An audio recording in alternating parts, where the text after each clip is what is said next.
Welcome dear rockets, कैसे हैं आप सभी। आइए देखते हैं मॉन्स्टर सीरीज का पार्ट 42। पिछले पार्ट्स के लिंक्स डिस्क्रिप्शन में हैं, उनको जाकर देखकर बताइएगा आपको सीरीज कैसी लग रही है। पिछले पार्ट के एंड में हमने देखा कि ली ने अब तक की अपनी और जिना की लाइफ की सारी बातों को याद दिलाते हुए बहुत ही इमोशनल होकर जिना को प्रपोज कर दिया कि मैं अब तुम्हें फिर से खोना नहीं चाहता। पर दोस्तों, जिना ने एंड्रयू से शादी करने का वादा किया था। वो उन पलों को याद करती है जब एंड्रयू ने उसकी जान बचाई थी, उससे कितनी उम्मीदें रखी थी और आखिर में बात एंगेजमेंट तक पहुंच गई थी। अब वो ली को हाँ करेगी तो ये एंड्रयू के साथ धोखा होगा, ऐसा उसे लगता है। वैसे ऊपर से वो ली के करीब जाकर उसकी जान के लिए खतरा नहीं बनना चाहती। चलिए, तो इस पार्ट में वो कहती है कि सुनो, एंड्रयू ने मेरे लिए बहुत कुछ किया है और मैंने उससे शादी का वादा किया है, अब मैं मुकर नहीं सकती। कहकर दोस्तों वो ली के हाथों के बीच से अपना हाथ निकाल लेती है। ली के पैरों तले जमीन खिसक जाती है कि ये क्या हो गया। जिना चली जाती है दोस्तों, लेकिन अकेले में जाकर बहुत रोती है कि ये मुझसे क्या हो रहा है, क्या भाग्य लिखा हुआ है मेरा।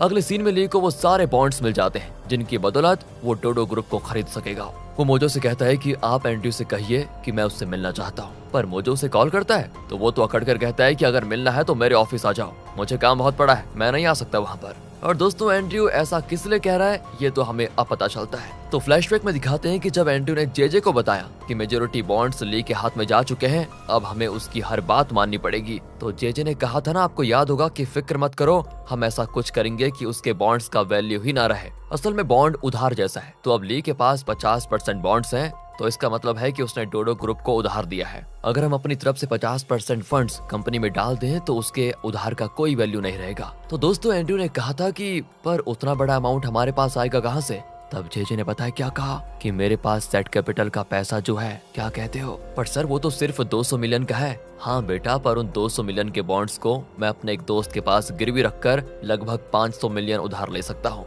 अच्छा, तो क्या हमें ली की बात मानने की जरूरत नहीं है ना?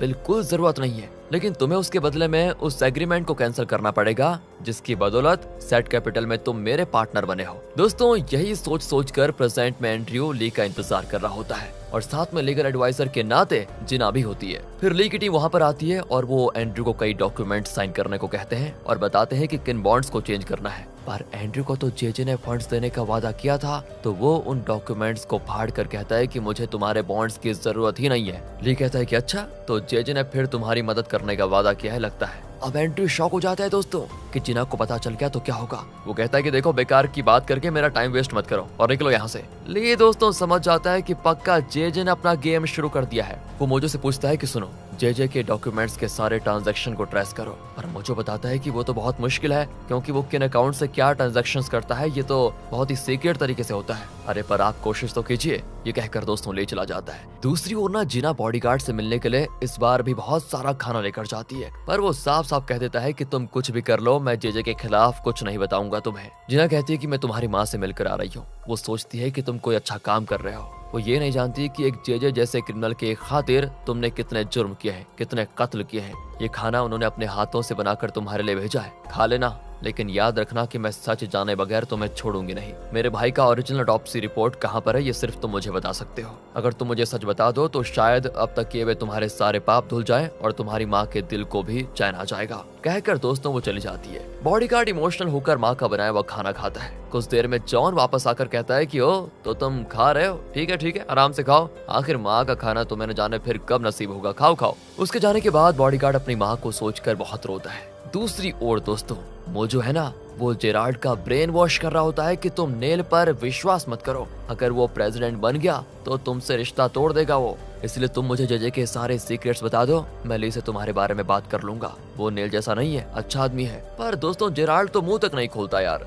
दूसरी ओर नाथन भाई साहब को दिखाते हैं। वो अपनी माँ को बताता है कि कोर्ट ऑर्डर के अनुसार पापा की देखभाल सिर्फ उनके परिवार वाले कर सकते हैं, क्योंकि उन्हें अल्जाइमर डिसीज है। पर हम दोनों के खिलाफ तो पापा ने पुलिस कंप्लेंट दे दी, तो हम घर जाकर उनको देख नहीं सकते ना। और एंड्रयू का नाम ऑफिशियली अपनी फैमिली में शामिल उन्होंने अभी तक किया नहीं है, इसलिए पापा की देखभाल का काम सिर्फ सिंडी कर सकती है। दूसरी ओर दोस्तों, जॉन एंड्रयू को बताता है कि तुम्हारा नाम चेयरमैन के फैमिली मेंबर्स की लिस्ट में ऑफिशियली शामिल नहीं किया गया है, अब तो चेयरमैन को अल्जाइमर्स भी हो गया, तो जब प्रॉपर्टी की बात आएगी तो उसमें तुम्हें कोई हिस्सा नहीं मिलेगा। एंड्रयू चौंक जाता है दोस्तों यहाँ पर, लेकिन उसके पास तो एक हैंडराइटिंग आर्टिस्ट है जिसने चेयरमैन की हैंडराइटिंग में एक लेटर लिखा है, क्योंकि मेरी वाइफ और बेटा मेरे खिलाफ हैं, इसीलिए मैं उन्हें अपनी कोई प्रॉपर्टी नहीं देना चाहता। मेरी बेटी भी मेरा कहा नहीं मान रही, इसलिए मैं उसे सिर्फ एक घर देने को तैयार हूँ। बाकी की पूरी प्रॉपर्टी और कंपनीज का वारिस होगा मेरा बेटा एंड्रयू। इस तरह का दोस्तों फर्जी वसीयतनामा तैयार कर रहा है ये एंड्रयू।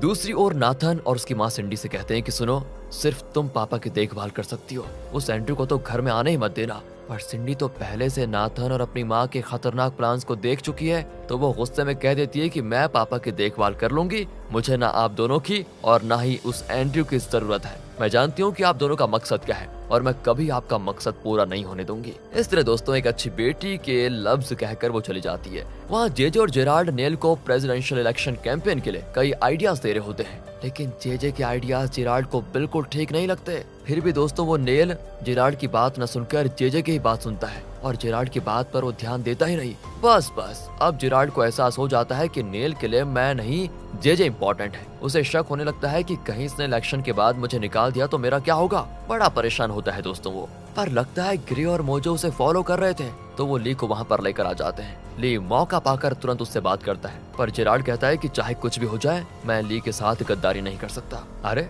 पर हम तुम्हें नेल से गद्दारी नहीं करने को कह रहे, तुम्हारा टारगेट तो जेजे होना चाहिए, क्योंकि देखो उसी की वजह से नेल तुम्हें अनदेखा अनसुना कर रहा है। तुम हमें ये बताओ कि जेजे के फंड्स किन कंपनीज में या बैंक्स में है। अच्छा, पर अगर मैंने तुम्हें वो इन्फॉर्मेशन दे दी तो नेल के इलेक्शन कैंपेन का क्या होगा, क्योंकि उसकी फंडिंग तो जेजे करने वाला है। ये कहता है कि नेल को फंडिंग तो मैं दे दूंगा ना, तुम फिक्र क्यों करते हो। दोस्तों यहाँ हॉस्पिटल में चेयरमैन की हालत बद से बदतर हो रही है। वो पीए से कहता है कि जरूर मेरी वाइफ ने डॉक्टर को पैसे देकर मुझे फिर गलत ट्रीटमेंट दे दिया, तुम डॉक्टर से मेरे सारी रिपोर्ट्स लेकर आ जाओ, मैं दूसरे डॉक्टर को कंसल्ट करना चाहता हूँ। अब दोस्तों पीए ने डॉक्टर से रिपोर्ट्स मांगता है, पर देखो वो रिपोर्ट्स देने से इनकार कर रहा है। इतने में एंड्रयू आकर कहता है कि मैंने डॉक्टर को मना किया था कि आपको रिपोर्ट्स ना दें, असल में पापा की हालत बहुत ही खराब है और वो सिर्फ 6 महीने जिंदा रहेंगे। ये तो घबरा जाता है कि ये तुमने मुझे पहले क्यों नहीं बताया, क्या अब उन्हें बचाने का कोई रास्ता नहीं है? अगर ऐसा है तो हमें तो तुरंत उनकी वाइफ को बता देना चाहिए। सर आप टेंशन मत होइए, मैं खुद उन्हें बता दूंगा।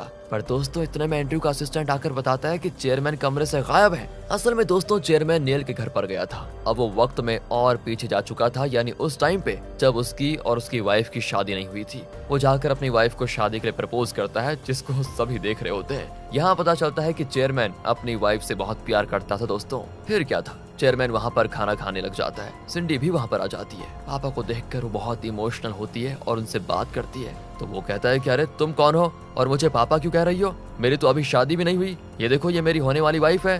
ओह, रात को दोस्तों एंड्रयू वहाँ पर आकर इन तीनों को बताता है कि चेयरमैन अब 6 महीने से ज्यादा जिंदा नहीं रहेंगे, और ये सुनकर सभी चौंक जाते हैं कि ऐसा कैसे। सिंडी उससे कहती है कि ये सब तुम्हारे आने के बाद हो रहा है एंड्रयू, उससे पहले तो हम सब बहुत ही खुश थे, पापा भी। दूसरी ओर दोस्तों ली ने पैनी को चाइना से यहाँ पर बुलाया था, और दूसरी ओर किमी को ली का वीडियो मैसेज आता है जिसमें पैनी और जेजे बहुत क्लोज थे। ली तुरंत उसे कॉल करके पूछता है कि कैसा लगा ये वीडियो, पर वो कहती है कि मैं तुम्हारी किसी भी बात को सच नहीं मानूंगी, क्योंकि पैनी तो तुम्हारी भेजी भी एजेंट थी ना, उसने जानबूझकर ये सब किया होगा। अच्छा तो आपको और सबूत चाहिए, मतलब लीजिए एक और भेजता हूँ। दूसरा वीडियो दोस्तों उस दिन का था जब जेजे मेरे इलेक्शन जीत गया था। कार में पैनी और जेजे अकेले थे, तो पैनी पूछती है आपने प्रॉमिस किया था कि इलेक्शन के बाद मुझे जो चाहिए आप देंगे। हाँ तुम मांगो तो सही, मुझे आपके अलावा और कुछ नहीं चाहिए। अरे पर मेरी तो शादी हो चुकी है। तो क्या आप किमी से बहुत प्यार करते हैं?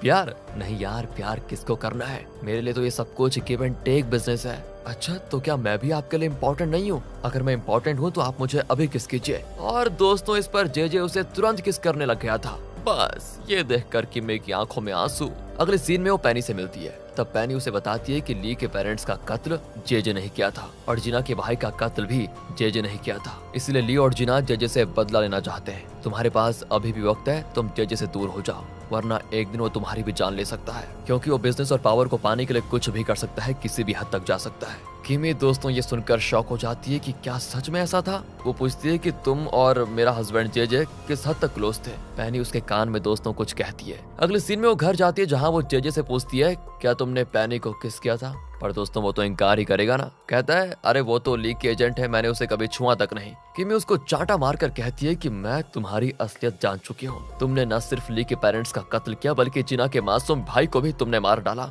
और अब मैं एक खूनी के साथ कभी नहीं रहूंगी। कहकर वो जाने लगती है, पर जेजे उसको धमकाता है कि तुमने मेरी पहली पत्नी का कत्ल किया था, याद है? उस कत्ल को छुपाने के लिए मैंने क्या कुछ नहीं किया, याद है? लेकिन दोस्तों यहाँ किमी उसकी धमकी से डरती ही नहीं और गुस्से में चली जाती है। अब जेजे तुरंत एंड्रयू से मिलता है और कहता है कि तुम्हें नेल का एक सीक्रेट फाइल निकाल कर मुझे देना होगा, जो कि एक बड़े बैंक के सेफ में है। उसमें नेल की आज तक की सारी फाइनेंशियल और दूसरी तरह के क्राइम्स की डिटेल्स है। एंड्रयू पूछता है कि अचानक आपको नेल से क्या दुश्मनी हो गई? कहीं उसके प्रेसिडेंट बनने के बाद आप उन्हें धमकाने के इरादे में तो नहीं हो? जेजे कहता है कि देखो तुमसे जितना कहा जाए सिर्फ वही करो, वरना पता है ना हमारी डीलिंग कैंसिल।